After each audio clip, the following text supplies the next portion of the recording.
SMP dulu ada HP, tapi itu nama HP-nya itu HP Nokia.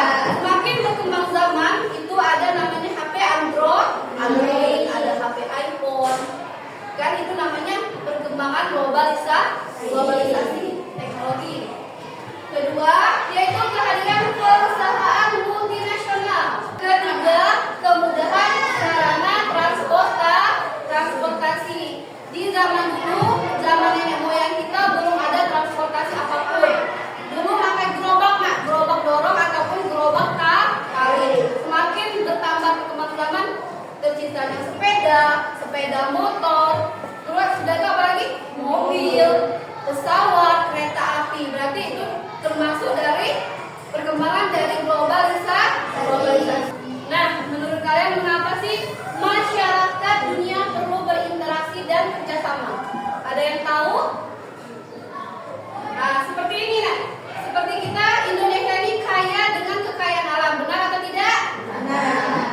Kita lihat bahwa di Indonesia ini, terutama di kampung kita ini, di desa kita ini sangat hijau. Berarti banyak kekayaan alam, sumber daya alam yang bisa digunakan seperti beras.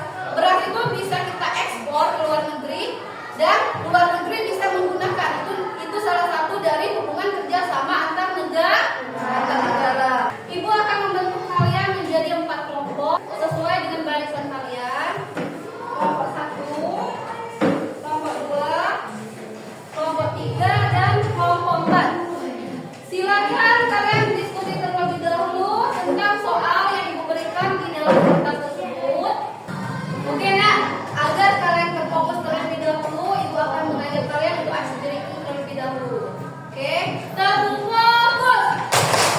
Melihat, mendengar, mengingat, fokus. Mengapa negara-negara di dunia perlu berinteraksi dan bekerja sama? Ayo. Tadi kan sudah dijelaskan kalau kita dari desa ada beras untuk apa? Benar sekali, untuk memenuhi kebutuhan masing-masing negara. Oke, pertanyaan kedua. Salah satu bentuk kerjasama antar negara di bidang ekonomi. Oke, benar sekali, yaitu impor dan ekspor. Tadi seperti kita di desa, di Indonesia mengekspor beras, begitu juga sebaliknya di negara lain mengekspor, kita mengimpor barang yang ada di luar negeri. Satu dari kelompok 2, jual barang luar negeri. Apa sih yang dimaksud dengan ekspor? Oke, benar. Menjual barang ke luar negeri. Oke. Bagaimana hubungan antar negara dilakukan? Ayo. Oke, yaitu melalui perdagangan kerjasama ekonomi, budaya, begitu juga diplomasi. Oke, selanjutnya. Baik anak-anak, adapun kesimpulan dari pembelajaran kita hari ini adalah kita dapat mengetahui perbedaan sumber daya alam dan teknologi yang mempengaruhi hubungan antar negara. Kedua, kita bisa mengetahui dampak positif dan negatif dari globalisasi. Ketiga, kita bisa mengetahui bagaimana hubungan antar negara dapat dilakukan.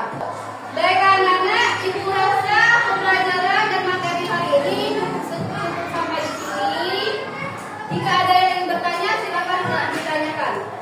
Silakan.